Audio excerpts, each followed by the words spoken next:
Olá, boa noite. 2 pessoas ficam feridas depois de uma batida entre um carro e uma motocicleta em Ipameri.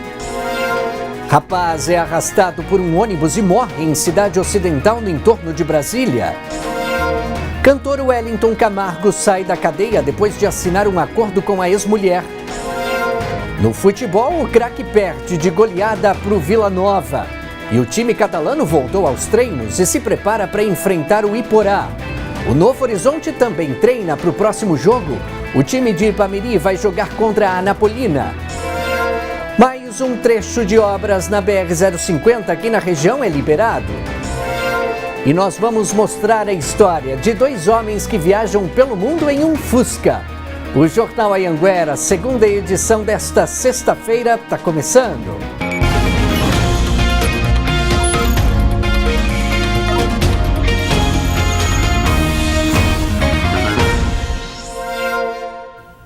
Sete horas e 17 minutos, a gente abre o Jornal Anhanguera de hoje falando sobre um acidente de trânsito que aconteceu em Ipameri. 2 pessoas ficaram feridas depois de uma batida entre um carro e uma motocicleta. O acidente foi na rua Intendente José Vaz, no centro de Ipameri. Os bombeiros informaram que esse carro branco acabou batendo de frente com essa motocicleta. A motorista do carro, uma mulher de 44 anos, e o condutor da moto, um jovem de 28 anos, ficaram feridos. Eles foram socorridos pelos bombeiros e pelo SAMU e depois levados para o hospital de Ipameri. Os bombeiros não souberam informar qual dos veículos teria causado esse acidente.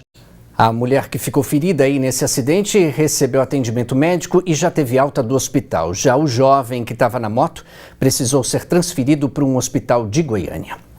E ainda falando sobre acidente de trânsito, um rapaz morreu depois de ser arrastado e atropelado por um ônibus na cidade ocidental, no entorno de Brasília. O acidente foi registrado por câmeras de monitoramento. As imagens registradas por uma câmera de segurança mostram o momento do acidente. O ônibus faz uma curva e o ciclista está ao lado do veículo sendo arrastado. Logo em seguida, o ônibus passa e o rapaz fica caído no chão. Depois dá para ver quando ele pede socorro e várias pessoas aparecem, inclusive o motorista do ônibus. Eliseu Brito da Silva tinha 18 anos. Eliseu chegou a ser socorrido e levado para a UPA de Valparaíso. Depois foi transferido para o Hospital do Gama, no Distrito Federal. Lá passou por 2 cirurgias, mas teve 2 paradas cardíacas e não resistiu. O delegado responsável pelo caso já começou a ouvir testemunhas. O motorista se apresentou espontaneamente na delegacia de polícia. A Polícia Civil já está intimando testemunhas oculares do fato, analisando as imagens também e aguardando algumas provas periciais para chegar a uma conclusão se realmente houve por parte dele aí uma imprudência que ocasionou a morte deste ciclista.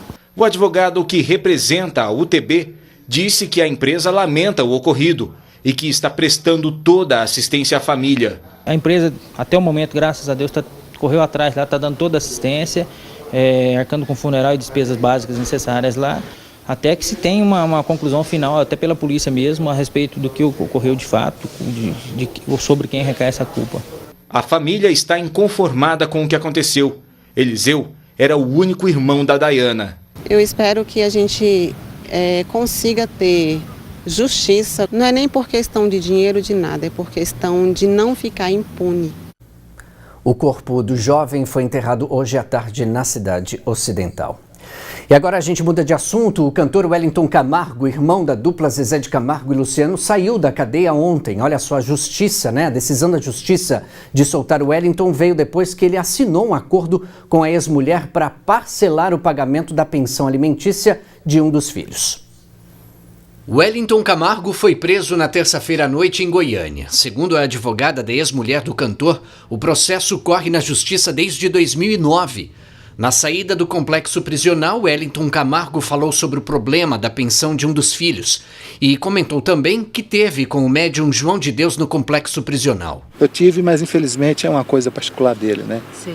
Uma coisa particular dele, então eu não posso comentar. Eu vou fazer uma cirurgia de escoliose muito agressiva. Já está marcado, eu estou fazendo os preparatórios e devido a isso foi que teve esse atraso, esse contratempo, e eu jamais furtaria a cuidar de uma filha, porque acho que filho é filho, né? Hora de um rápido intervalo aqui no Jornal Anhanguera. No próximo bloco você vai ver que o Craque perdeu para o Vila Nova por 3-0.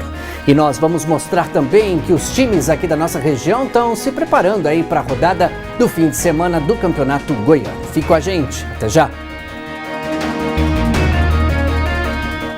7h24, estamos de volta com o Jornal Anhanguera e agora a gente fala de futebol. O Craque enfrentou o Vila Nova fora de casa e acabou perdendo de 3-0.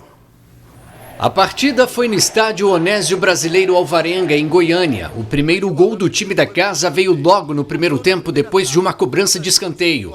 Alain Mineiro cobrou na primeira trave e o atacante Danilo fez Vila Nova 1, Craque 0. Do Vila!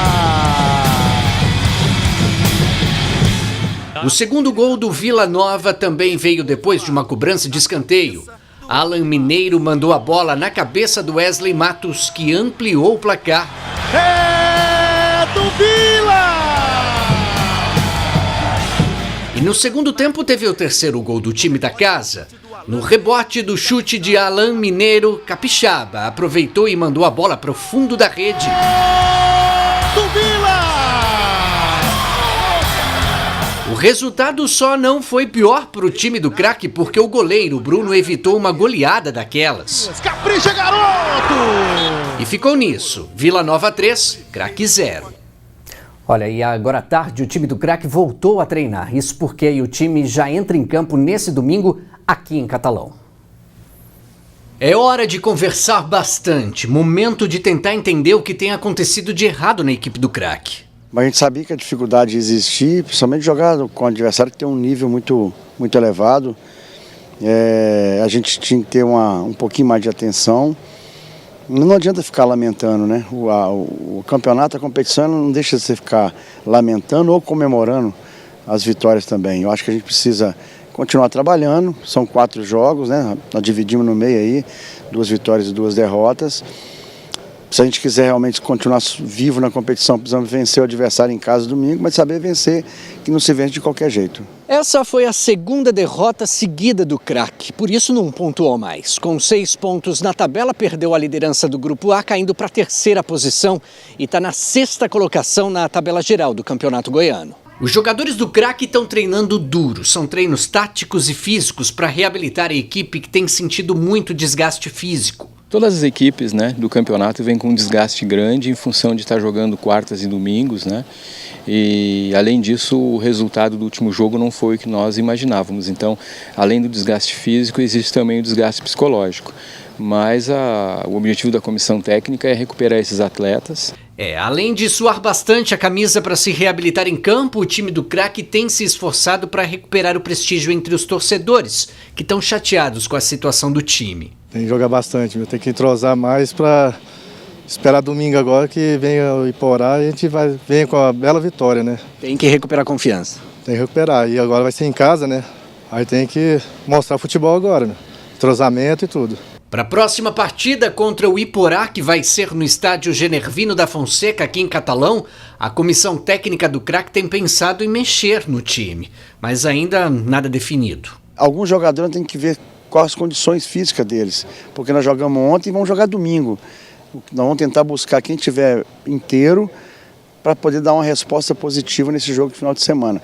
Se precisar fazer alguma troca, nós vamos fazer, alguns ajustes nós vamos fazer, mas pensando assim, quem estiver melhor fisicamente, para a gente poder fazer um grande jogo em casa e buscar a vitória. A única certeza por enquanto é que os jogadores do Craque querem vencer a próxima partida e conquistar mais 3 pontos no campeonato. A expectativa é melhor, né? Dentro de casa eu acho que a gente tem que impor o nosso ritmo, ir para cima do adversário, sempre buscar o gol, sempre o resultado positivo, esperando que o torcedor possa vir, nos apoiar e a gente dentro de campo ali possa mostrar o nosso bom futebol. É isso aí, a gente lembra então que a partida entre Craque e Iporá será nesse domingo às 5 horas da tarde no estádio Genervino da Fonseca. O ingresso custa R$20. E o Novo Horizonte também entra em campo nesse fim de semana. O time lá de Ipameri segue treinando bastante, olha só. Os jogadores do Novo Horizonte agora estão mais otimistas. O clima melhorou bastante no estádio Durval Ferreira Franco, em Ipameri. O motivo da tranquilidade é porque o time pamerino venceu o último jogo. Foram 3-0 sobre o Itumbiara. Um alívio para quem não tinha ponto nenhum na tabela. Agora o Novo Horizonte tem 3 pontos no Goianão. Está em último lugar no Grupo B e é o 9º na classificação geral do campeonato. O time está treinando bastante para poder subir ainda mais na tabela. O próximo jogo vai ser às 5 horas da tarde no domingo, lá em Anápolis. O Novo Horizonte vai enfrentar a Anapolina. Jogo difícil, né? A Anapolina também está numa situação difícil, né? 2 pontos. A equipe forte lá no Jonas Duarte, então a gente tem que respeitar bastante, mas a gente vai preparar para a gente fazer um bom jogo lá também e buscar mais uma vitória. E o meio-campista Christian está com 3 cartões amarelos. Na próxima partida, o Novo Horizonte não vai contar com a participação dele. E foi o Christian quem fez 2 dos 3 gols marcados pelo Novo Horizonte no jogo passado contra o Itumbiara. Felizmente, né, tomei um cartão ali, né, e vou desfalcar a equipe, mas vou estar lá torcendo e importante a gente buscar lá pontuar lá fora de casa, né. Vou estar na torcida pela equipe. Para o próximo jogo, a equipe do Novo Horizonte vai entrar em campo com uma novidade. É o atacante Kennedy Balotelli. Ele tem 22 anos de idade e está vindo do São Francisco Futebol Clube, lá do Pará. Esperando só coisas boas, com certeza. Buscar sempre o melhor, fazer gol e ajudar a minha equipe. Tá certo. A gente lembra também aí que o jogo entre Anapolina e Novo Horizonte será nesse domingo às 5 horas da tarde, lá em Anápolis. O Jornal Anhanguera vai para mais um rápido intervalo. Já já a gente vai falar sobre as obras de duplicação da BR-050 aqui na região. E ainda nós vamos mostrar uma viagem inusitada num Fusquinha. Fica aí, até já! De volta com o Jornal Anhanguera e agora a gente fala sobre as obras de duplicação da BR-050 aqui na região. É que mais um trecho da rodovia ficou pronto, ele tem 5 quilômetros. O novo trecho que foi liberado fica próximo ao trevo de acesso a Davinópolis.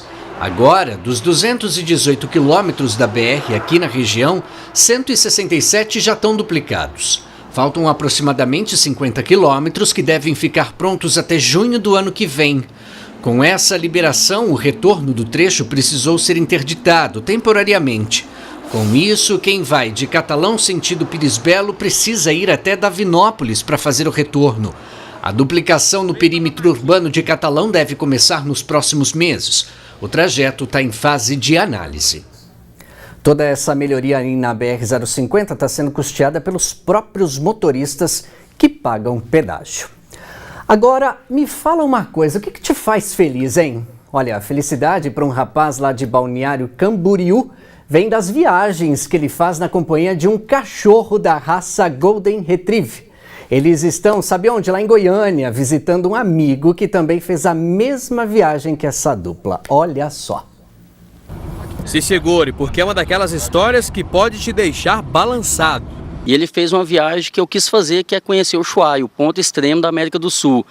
Eu comecei a acompanhar a viagem dele, serviu de modelo para mim, serviu de inspiração. Entrei em contato com ele, peguei umas dica valiosa, e hoje ele está aqui em casa me visitando poucos dias depois que eu cheguei dessa mesma viagem. A aventura para Ushuaia, na Argentina, foi entre dezembro e janeiro. Morava no Fusca, cozinhava no Fusca, barraca no Fusca, a minha vida foi no Fusca. Eu subi mais de 19 vulcões, atravessei lagos, passei rio no Fusca. O que difere uma história da outra? O Pablo é aventureiro, viaja e volta para casa e para o trabalho. Mas o Jesse, desde 2017, depois de fazer o mesmo roteiro do amigo, continua na estrada. E Goiânia está sendo só mais uma parada. Ele só quer chegar no Alasca, né, que é o outro extremo. Previsão é 2020, pode ser 2021, 2022, depende muito da trajetória, né? Mas a previsão que eu tenho aí para mim é 2020. Antes de 2017, o Jesse trabalhava num shopping, numa loja de roupas, até tomar uma decisão radical. Então eu decidi fazer algo diferente. Então larguei a faculdade, trancado a faculdade no final do ano, pedi conta do serviço.